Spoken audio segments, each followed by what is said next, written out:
Hello and welcome back to another episode on the Hermitcraft server.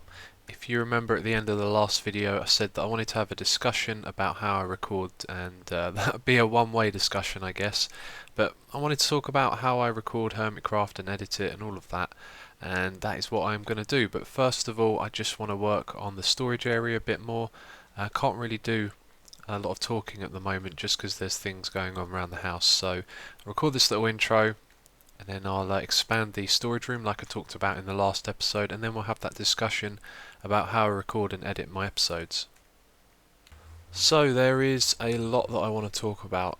There's many things that go into making an episode and things with myself that make it difficult, and I don't know exactly what I want to achieve from this, but maybe you guys understanding would help in some way, because at the moment what I am trying to do is change the way I LP to make it more convenient for me so I can make more videos for you guys. And yeah, I've done this storage room. You can see I've expanded it another 3 columns on either side, 3 or 4. I think it was 3 like I said, and now when you walk into it it's got that real nice look, so when this is all filled up with chests it's going to look great. So while we have this talk I'm just going to be taking trips around the place and filling this all up with netherrack. So where to start? Well, I guess I should tell you about how I've been recording Hermitcraft episodes. Now, you guys know that I do something and then I record a little clip and that becomes part of the episode, and then it progresses like that. I do things over time. I usually have somewhat of an idea of what it is I want to do in an episode, and sometimes, things can go where I didn't expect, but the general method for recording is to do something and then film a little clip about it. Now, what you guys don't get to see is how many takes it takes me to record those clips. On a good day like today, which is why I'm pleased I'm in the right mood for doing this, because I'm doing what I don't normally do, which is just continuously talking. Most of the time though it's very difficult for me to talk, and there are several reasons why. So first of all, let's start with speech. Now, I have something called dyspraxia. You can go and look that up if you want to, and it is not as severe as it might sound. If you read the article on Wikipedia it sounds really bad, and for me I don't have severe dyspraxia or anything like that. It's quite mild, but it affects me a lot, and I think more than anything it's the pressure that I put on myself when I record that affects me, but it brings out the worst of my dyspraxia. So one of the things that affects is my fine motor skills, like using my hands to write and stuff. I can't really write very well, but the main thing that it affects recording Hermitcraft is the way that the brain sends signals. Sorry, the way that the brain sends signals to your speech organs to make words and stuff. That can get a little jumbled up if you have dyspraxia. So often when I record I will say, like we were here yesterday, I'll go, and this is what I've done, and I put these blocks here and now it looks good, and often or not the words will come out the wrong way around, or I will use the wrong word to describe what I'm doing, and that really frustrates me, and it means that I stop and I start again. And when I do that I usually use the rhythm, I usually lose, there it is, the speech organ thing. I usually lose the rhythm that I'm in, so I have to start over again, and that can just go on for a long time. Are these all full up? Okay, I'm going to need more. Oh, got some here. Yeah, so what may be like a 1 minute clip of me talking in an episode could actually be me recording for about 10 or 15 minutes trying to get the words out correctly. And I think more than anything it's, like I said, a pressure thing. So as soon as I make one mistake I will then go, oh no, do it again, and then it becomes very difficult to actually get the words out correctly. So the episodes that you see, you guys know that I do a lot of work and get a lot of things built in my episodes, but also I spend a lot of time recording and saying the same things over and over again.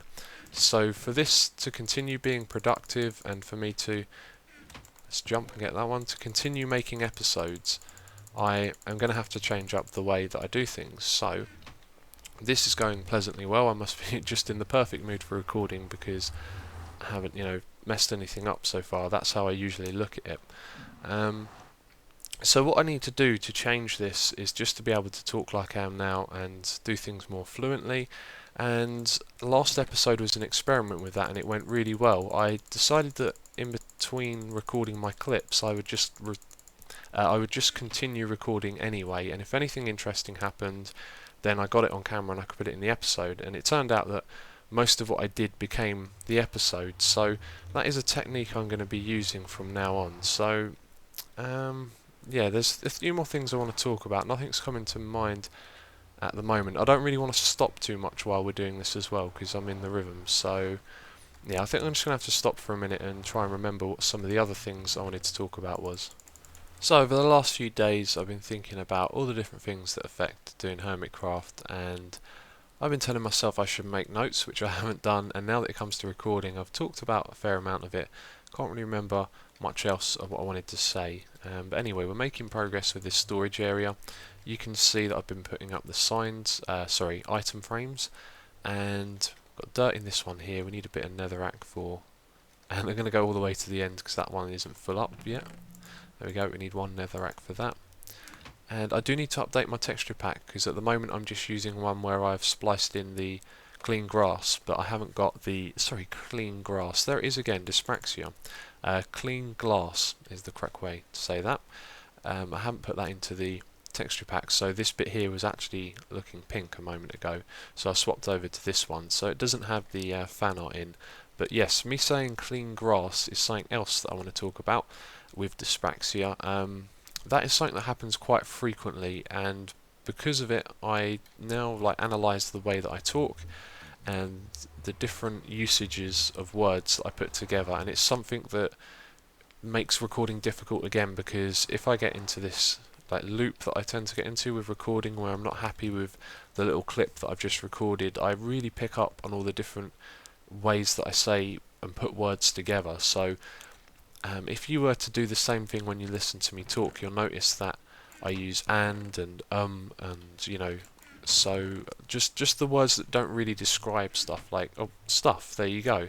And that's another thing that irritates me, is that the right words never come to mind to trying to say what it is I'm actually talking about. So I'll often use words like stuff, and that's another thing that kind of annoys me. And I can't remember what it was I was going to do next. Yeah, I was going to bring more materials over. I was just looking at them and thinking, I've only considered putting blocks in so far, so there'd be netherrack, dirt, cobblestone, gravel would be one to put in there, maybe store sand in there, although I go through that pretty quickly. Sandstone would be one to put in there because I'm accumulating, well, I say a lot, I've only got one chest of it. And yeah, the other thing I thought of that I could put in the storage room was the rotted flesh and the bones as well. Not gunpowder, because I'm always turning that into TNT. I could also put arrows in there as well. So before, when I was thinking about it, I was limiting myself to block types rather than items as well. So I think that's what I want to do next. I want to make some chests in there and bring over the rotted flesh and the other drops from the mob farm. So maybe one of the other things that we could talk about is how I edit my videos. You know, the format for recording. There's actually not a lot that goes into editing. A few of you may know that I use Windows Live Movie Maker. I'm not really sure if I've talked about that much before. And a lot of people criticise it and say it's not very good, and the truth is it's not very expansive with the flexibility that it has for letting you do different things.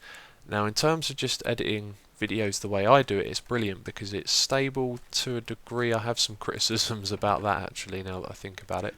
Oh yeah, we've got a load of stone over here as well to put in the storage area. Christ. And thinking about it, oh, dirt as well. I've got a ton of chests over there in the trees as well. So Windows Live Movie Maker, in terms of editing, it can do some cool transitions. If you've seen a lot of my tutorials, you may notice that between each clip I put a little transition fade. Sometimes I do things a bit more fancy. It's also got fade in and fade out from black, which is useful. And yeah, a lot of people criticise it, saying you know, you can't do too much with it, but the thing is, it's not really the editing that makes a video, it's the content. So when you watch an episode of mine, the editing has very little effect on it because it's just about me recording little clips and telling you what I'm up to. So as far as using something like, I think Vegas Pro is one of the other popular editors, I don't use those because there's not much use for it. Oh yeah, they're the items that I'm currently using to build this room. So maybe you're also someone who makes videos. Awesome. I love the way you can put them in there.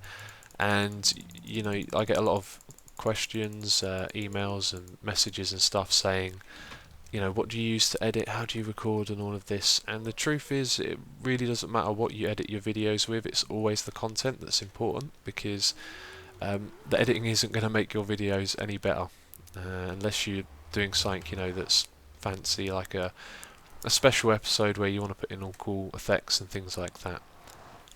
So I think what we should do next down here is actually get tons of chests, because I was bringing across some rotted flesh and I was wondering if I'd actually have any chest space left, and I calculated it the other day. We need 180 chests in here to fill this thing up, and we've already put in quite a few here. Now that equivalates to, I think you needed 5.5 stacks of wood to then turn into chests, and I have plenty of wood. We'll go back up there and grab some of that. So I'm going to use 5 stacks, or actually for now I use 4, because that just makes making them a lot easier, because yeah, you know what I'm talking about with crafting and stuff. If you use 4, it'll even out as you create them, whereas if you use 5 you'll end up that's probably actually not making a lot of sense, but yeah. Okay, so check out my wood supply. I've got tons and tons of wood here. Oak wood would be the one I'd usually choose because you can get a lot of it quite quickly, but we're never going to use all of this spruce wood at least any time soon. So what was it I said? 4 stacks of this. Okay, and you know what I'd like to do in the future? Now, I have a lot of projects going on at the moment, so I kind of picture this being something I do when Avalon is a lot more developed as a base. But I see a lot of other builders who do really large scale things, like Vintage Beef has a castle, and I've seen other people do, you know, really big build projects, and I've never really undertaken something like that. My building style is, I don't know, when I look at it I don't think I'm that great of a builder. I know you guys, you know, like to let me know in the comments that you like what I do, which is great, that's why I keep doing it, but I never really like stand back and think, oh, you know, that's really great what I've done there. And that's what I feel like when I watch people do those, you know, really big scale building projects. I need a crafting bench. So I would one day like to do something like that, which is why I'm stockpiling up stuff like wood as well, in case I ever need it for that. So what I was saying a moment ago about using 4 stacks, it's because you can do this. Let's just drag all of these in here and make some chests. And then I can do that again, and you're not left over with, you know, stacks that you have to divide down again. That would be the point. So anyway, let's go put these in the storage room. So, one of the other things that I did actually want to talk about, it's one of those things that I actually want to talk about most episodes and never get round to, is the comments. The comments in the video. A lot of big YouTubers don't read their comments, and I think most of you guys know that I do. I don't always reply to all, in fact I don't reply to a lot of them, but I do make the effort to read them, and lately it's become very, very difficult to actually keep up with the comments. I tend to release a video, hang around for a while, see what people are saying, come back later and read some more, but what I used to do is read most of them, because I get emailed when someone leaves a comment on my video, and also when someone replies to a comment that I've made, and that made it really easy to keep track of the conversations that I'm having with you guys and reply to you. And then things changed recently.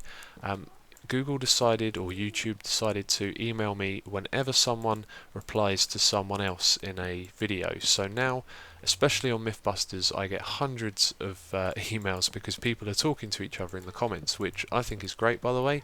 And I've said it before, you guys should always respect each other, and there's never really a need to get into an argument or get offensive with it, if you know what I mean. So yeah, I see all of those conversations now, and it sends me so many emails. Why is it doing that? It's so weird.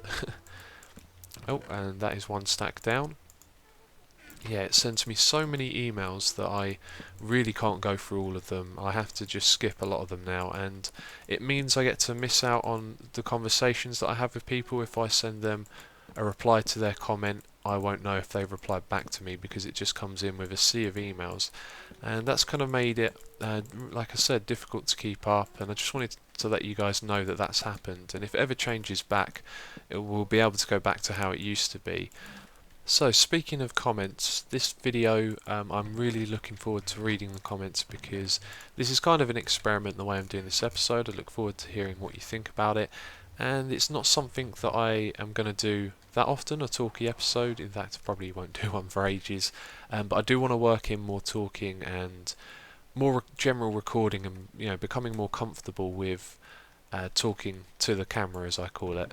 And I just wanted to say, like, as who I am, I never considered I'd be doing something like this. Talking to a camera, entertaining people by playing a game is really bizarre to have stumbled into this, but it's been great at the same time to do something you always thought you wouldn't be capable of doing. And I just really appreciate the support that you guys give me, because over the year that we've been doing this, it's been motivating. It's helped me develop my skills for doing this, and I only want to get better. And like I said, this is kind of an experiment, because lately I've really been feeling the difference. I done that. Oh, what was that? That was strange. Don't know if you heard that. Yeah, I done the 1 year on episode, or special one-off video a while ago, and looking back at the xisumavoid videos, I was just amazed. And I'm talking too much now. I'm forgetting what I'm doing. I was just amazed at how far I'd come along. Like the way I've developed my skills speaking to the camera, and what I also do in my episodes. And I don't even know where I was going with this. This is one of the problems of stepping outside of your boundaries. I'm not really used to just talking away, and I actually struggle to do two things at once if it involves talking. You guys must know I really struggle to read and talk at the same time. I'm actually finding the same thing while I'm thinking about what I'm doing in Minecraft. I'm forgetting what I'm talking about. So I don't know if I'm repeating what I'm saying, but this is an experiment, and I'm trying to gauge the response from you guys in the comments to find out what you do and don't like, and just try and develop this new style of doing these videos. What should we take next? I'll keep doing cobble. So another topic that I wanted to talk about is how I do stuff and invent things, or how I don't do it as much anymore. So you guys probably know me in a way as a bit of a redstoner and an inventor, which is something that lately I don't feel like I am anymore. So back when I started the channel, all I ever used to do, I had my own little Minecraft map that I didn't play in that much. I tended to be obsessed with like test worlds and making stuff in them, like the breeding machines and other things like that. And over time I've been doing that less and less and less, especially when I started LPing, and it's made it hard to keep up with doing tutorials, which is something I really enjoy doing, because I don't like to just make a tutorial of something that someone else has done. I always like to do something that is my own work, or is based on someone else's work, but I put my own touch on. For example, the sand generator video that I did recently, that was someone else's work. Unfortunately, I couldn't track down who made that, because I actually started working on the machine a long time ago before I made the tutorial, and I just kind of forgot about that project. We don't have one for stone yet, and that is something that I want to get to, is about when you use other people's works, because I had an interesting discussion with someone recently who was frustrated that someone had used their work and not given them credit. But anyway, about the original point, I don't really spend any time at all in a test world anymore, which is why I don't put out tutorials so consistently, because I've got nothing to do. And I realised that I haven't been doing anything that redstoney on here on Hermitcraft. This is supposed to be like the technical server. We've got a lot of smarties, as Generic B likes to call us, on here, and guys like Red Eyes are always using redstone to do stuff, and I think I've just become quite obsessed with how things look, and I don't know, just the arrangement of chests and things like that, and I'm just not being creative at all with redstone, and that's something that I need, and that's why I've done the warehouse over in that direction, because I need to start using redstone again and doing creative things, and I've got ideas for that, so hopefully we'll be able to put them into practice soon. And the other point that I came to about other people's work and things that they invent on Minecraft, so back in the day, when I hate saying that term, because it's like I'm not really talking about a long time ago. I'm talking about earlier this year when the breeding machines first came around. I was really involved in that, and a lot of the stuff that I did was original, and I don't think anyone else had done it before, as far as I know. And that is something in Minecraft that is difficult to do, to be original and to do something that someone else hasn't done, because there is an absolute ocean of content out there of people who have invented all sorts of stuff, and due to the way that the YouTube system works, it doesn't matter what it is that you create, no matter how good it is, it doesn't mean you'll get discovered and everyone will know about it. And because of that, there are lots of designs out there that someone else has already made. So it's happened to me a few times. I get accused of ripping someone else off, or someone says, "Why are you doing this? Someone else has already done it." Basically, my own philosophy on the things that I create and do is I don't copy anyone without giving credit, and if I don't know who it is I've got the design from, for example, the sand machine one. What happened there was I got that design as soon as it got patched. I went onto YouTube, found someone who had it, started playing around with the machine, and I just got distracted. I started doing something else, and then months later I was like, oh, I never finished the sand machine. I need a tutorial, so I should get that finished. And then I went to track down who it was who made it, and everyone else had copied the design and no one had given them credit. In fact, other people had actually said that they were the ones that came up with it, which I thought was quite disrespectful because they clearly hadn't. Obviously I'm not going to name any names, so in my video I just didn't mention anything. I said, look, here's a sand generator, I'm going to show you how to build it. So with my tutorials, my thing is like, this is, or what is mine is me showing you how to do this. I'm never going to say that I've invented this. I don't think I have very often said this is my invention, and I've always credited people when I've known that they've directly influenced what I've done. One thing that comes to mind is Surviving Minecraft's ball rotator thing. I saw that and I thought, this is brilliant. I could make a tutorial on this. I'm going to play around with the design a bit and then do that, and I credited him as he deserved to be credited. So yeah, if you see a video from me that's a tutorial on some sort of like invention or something, you won't see me saying, you know, this is mine. I'm just saying, look, it's a tutorial on how to build it. And if you guys also make videos and you're watching this, I think it's best that we credit people in the community where we know that they've actually done something, because we want to stick together and be a good community, not someone or a community that's going to leech off of one another, and you know that it just causes all sorts of problems. It feels good to get those kind of things off my chest.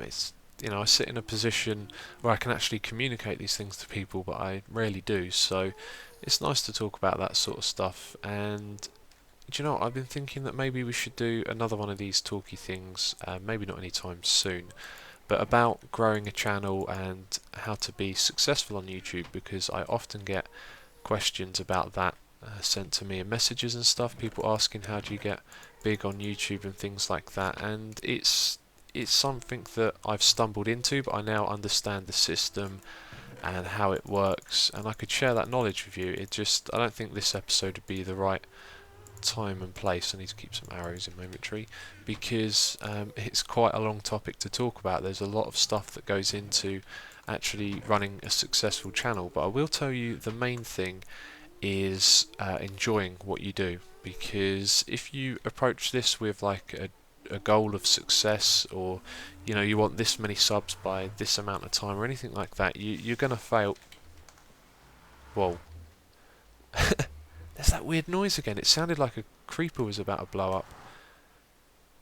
Weird. So yeah, if you approach the whole YouTube thing with a dream of being, you know, really famous and successful, you're gonna just fall on your face. It's not gonna work. You have to come to YouTube with something that is yours, that you like doing, and yeah, you're just gonna have to enjoy doing it regardless of if you get subs or not. So I got a little bit tongue-tied there. The point that I was just trying to make was that if you enjoy what you're doing on YouTube, then it's not a problem if you get successful or not, and then when the success does come, it's manageable and you can continue doing what you're doing. But if you approach it, you know, with a dream of being famous and stuff like that, it's really not going to work, because it's not going to come across in what you're doing that you actually enjoy it just for what it is, which is what I really like doing.